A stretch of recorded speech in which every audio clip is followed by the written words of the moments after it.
हाँ दोस्तों, आपसे डेली स्टडी में बहुत बहुत स्वागत। देखिए आज हम गुरुत्वाकर्षण गुरुत्वाकर्षण नियतांक एवं गुरुत्वाकर्षण बल में देखिए गुरुत्वाकर्षण नियतांक या गुरुत्वाकर्षण बल में द्रव्यमान और भार का परिभाषा पढ़ेंगे। देखिए द्रव्यमान बहुत आसान शब्दों में, देखिए किसी पदार्थ का जितना परिमाण होता है परिमाण होता है, ठीक है, किसी भी पदार्थ का जितना परिमाण होता है वह उसका क्या होता है, द्रव्यमान होता है। देखिए कोई भी पदार्थ हो जिसका जितना परिणाम निकल गया, आप जान गए, वो उसका क्या हुआ, द्रव्यमान हुआ, ठीक है। दूसरा क्वेश्चन देखिए, भार किसे कहते हैं, ठीक है। जिस बल से पृथ्वी किसी वस्तु को अपने ओर आकर्षित करती है, क्या मतलब कोई भी बल, मतलब जिस बल से पृथ्वी किसी भी वस्तु को अपने ओर आकर्षित करती है वह उसे क्या कहते हैं, हम उसका भार कहते हैं, ठीक है। देखिए पृथ्वी पर जो भी वस्तु है, जिसको भी वस्तु को पृथ्वी अपने केंद्र की तरफ आकर्षित कर ले उसे हम क्या कहेंगे, भार कहेंगे, ठीक है। अगला क्वेश्चन देखिए,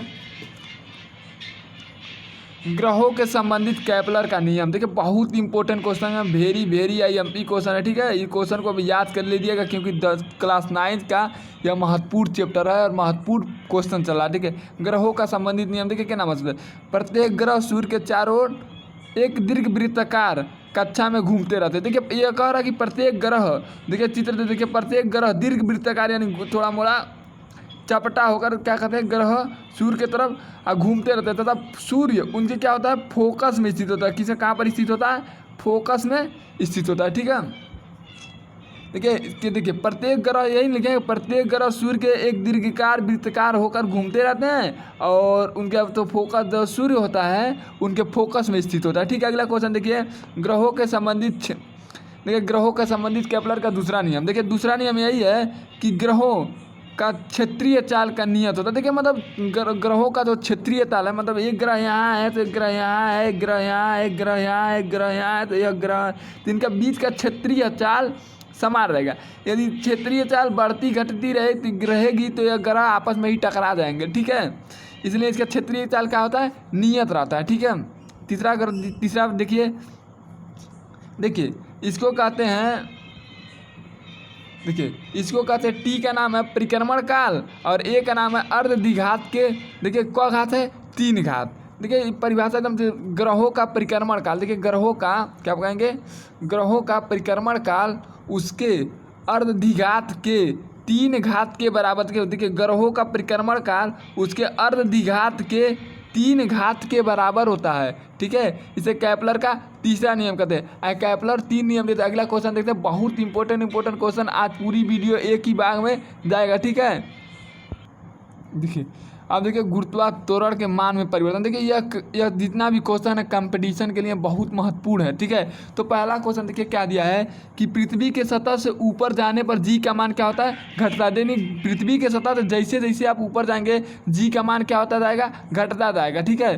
पृथ्वी के सतह से नीचे जाने पर जी का मान क्या होता है, घटता है, जबकि केंद्र पर इसका मान क्या होता है, 0 होता है। यानी देखिए अगर हम ऊपर जाएंगे तब भी जी का मान घटेगा और नीचे आएंगे तब भी जी का मान घटेगा, लेकिन केंद्र पर जी का मान कितना होता है, 0 होता है, ठीक है। देखिए दूसरा देखिए क्या होता है, तीसरा का जी का मान ध्रुवों पर अधिकतम होता है। देखिए मतलब देखिए जी का जो मान होता है ध्रुवों पर अधिकतम होता है, ठीक है। जी का मान होता है, देखिए जी का देखिए आप, जी का मान भूमध्य पर न्यूनतम होता है। देखिए भू जो मध्य होता है, भूमि का मध्य पर क्या होता है, न्यूनतम होता है, ठीक है। इसी प्रकार हम अगला क्वेश्चन देखते हैं, गुरुत्वीय त्वरण किसे कहते हैं। देखिए गुरुत्वीय त्वरण का परिभाषा बहुत आसान है, ठीक है।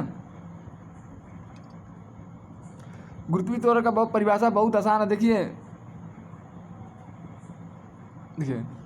गुरुत्वीय त्वरण का परिभाषा देखिए, किसी भी वस्तु का गुरुत्वाकर्षण बल में के कारण जो त्वरण उत्पन्न होता है, देखिए किसी भी वस्तु में गुरुत्वाकर्षण बल के कारण जो त्वरण उत्पन्न होता है, क्या उत्पन्न होता है, त्वरण उत्पन्न होता है, उसे क्या कहते हैं, हम गुरुत्वीय त्वरण कहते हैं, गुरुत्वीय त्वरण कहते हैं, ठीक है। इसको जी से प्रदर्शित करते हैं। जी बराबर हम आपको पहले ही बता दिए हैं, जी का मान होता है 10, यानी जी का मान होता है 9.8, लेकिन मान लिया जाता है कितना, 10, ठीक है। सवाल लगाया जाता है तो 10 मान का लगाया जाता है, ठीक है। अगला क्वेश्चन देखिए, मुक्त पतन किसे कहते हैं? जब कोई वस्तु पृथ्वी की ओर केवल गुरुत्वाकर्षण बल के कारण गिरती है। देखिए कोई भी वस्तु पृथ्वी की ओर मतलब पृथ्वी पर केवल गुरुत्वाकर्षण बल के कारण गिरती है तो वस्तु को क्या कहते हैं हम? मुक्त पतन कहते हैं। ठीक है, मुक्त पतन कहते हैं। ठीक है, कोई भी वस्तु पृथ्वी पर सिर्फ गुरुत्वाकर्षण बल के कारण गिरती है तो वस्तु ऐसी गति को हम क्या कहते हैं? मुक्त पतन कहते हैं। ठीक है, देखिए अगला क्वेश्चन देखिए, मुक्त पतन किसे कहते हैं? उत्प्लावन बल किसे कहते हैं? देखिए जब कोई वस्तु को हम द्रव में डुबाते हैं तो उस पर एक बल कार्य करता है, उसे हम क्या कहते हैं? उत्प्लावन बल कहते हैं। देखिए कोई भी वस्तु यानी जग लीजिए और जल को मतलब ऐसे कर लीजिए जल को और ऐसे डुबाइए ऐसे करके दाब कर। ठीक है, तो अब देखेंगे कोई भी जग को अगर जल में हम डुबाते हैं तो जल के सतह पर मतलब इस तरह अगर हम डुबाएंगे तो यहाँ इधर से भी एक बल लगता है, उसे क्या कहते हैं हम? उत्प्लावन बल कहते हैं। देखिए जब कोई वस्तु को द्रव में डुबाते हैं, किस में डुबाते हैं? द्रव यानी जल में। कोई लोटा वोटा लेंगे और उसको डुबाएंगे तो क्या होता है? उस पर एक बल कार्य करता है, जो बल उस पर लगेगा उसे ही हम क्या कहते हैं? उत्प्लावन बल कहते हैं। क्या कहते हैं हम उसको? उत्प्लावन बल कहते हैं। ठीक है, यदि हमारे चैनल पर हम नए हैं तो हमारे चैनल को लाइक करिए, सब्सक्राइब करिए और शेयर करिए, ज़्यादा से ज़्यादा लोगों के पास शेयर करिए। ठीक है, तो देखिए अगला क्वेश्चन देखिए, पालवन का नियम का तैयार करने का नियम। ठीक है, देखिए पहला, संतुलित अवस्था में तैरने पर वस्तु अपना भार, देखिए भार, देखिए गतिज ऊर्जा किसे कहते हैं? गति विशेष के कारण उत्पन्न ऊर्जा को हम क्या कहते हैं? गतिज ऊर्जा कहते हैं। ठीक है, गतिज ऊर्जा बड़ा सूत्र होता है mgh। ठीक है, अब देखिए स्थिति ऊर्जा किसे कहते हैं? स्थिति विशेष के कारण उत्पन्न ऊर्जा को हम क्या कहते हैं? स्थितिज ऊर्जा कहते हैं। देखिए अगर इसके बाद देखिए ऊर्जा रूपांतर, ऊर्जा यांत्रिक ऊर्जा किसे कहते हैं? अगला हेडिंग देखिए,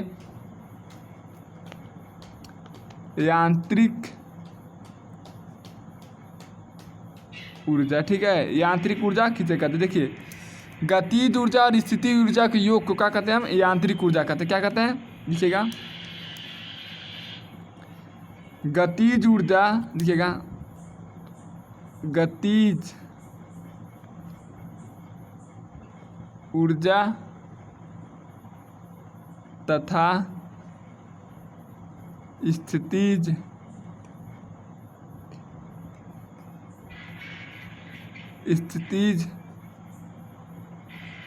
ऊर्जा के योग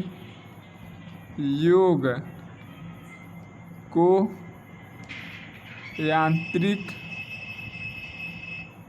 ऊर्जा कहा जाता है। देखिए क्या होता है कि गतिज ऊर्जा और स्थिति ऊर्जा की योग को क्या कहते हैं? यांत्रिक ऊर्जा कहा जाता है। ठीक है, उसके बाद देखिए अगला क्वेश्चन देखिए, ऊर्जा रूपांतरण। आज हम एक ही वीडियो में पूरी चैप्टर को कंप्लीट करेंगे। ठीक है, अगला हेडिंग देखिए, ऊर्जा रूपांतरण।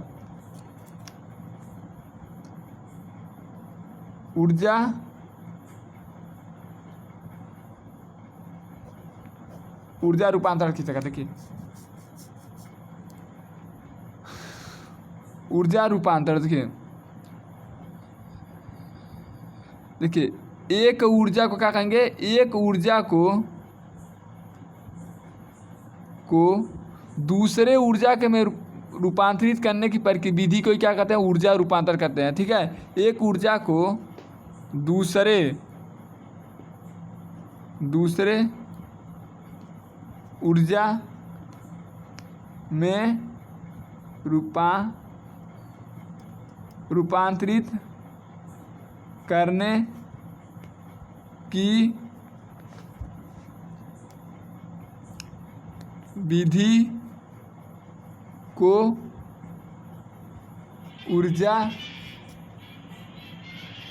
रूपांतरित करने की विधि को ऊर्जा रूपांतरण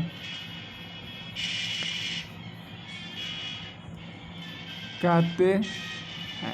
देखिए एक ऊर्जा को दूसरे ऊर्जा में रूपांतरण करने की विधि को हम क्या कहते हैं? ऊर्जा रूपांतरित कहते हैं। ठीक है, अब देखिए अगला क्वेश्चन देखते हैं, इसको याद कर लीजिएगा। एक ऊर्जा को देखिए, एक ऊर्जा को दूसरे ऊर्जा के रूप में बदलने की क्या होता है? बदलने की क्रिया को क्या कहते हैं? ऊर्जा रूपांतर कहते हैं। ठीक है, ये इस तरह याद करते हैं, एक ऊर्जा को दूसरे ऊर्जा में बदलने की क्रिया क्या कहते हैं? हम ऊर्जा रूपांतर कहते हैं। अगला हेडिंग देखिए, आइंस्टीन का द्रव्यमान ऊर्जा समीकरण क्या कहते हैं? अगला क्वेश्चन देखिए, आइंस्टीन का ऊर्जा समीकरण।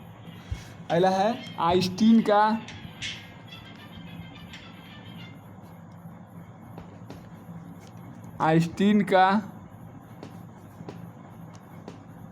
द्रव्यमान देखिए मान ऊर्जा समीकरण। देखिए इसको याद करने के लिए बस आप दो चीज़ याद कर लीजिए। देखिए द्रव्यमान को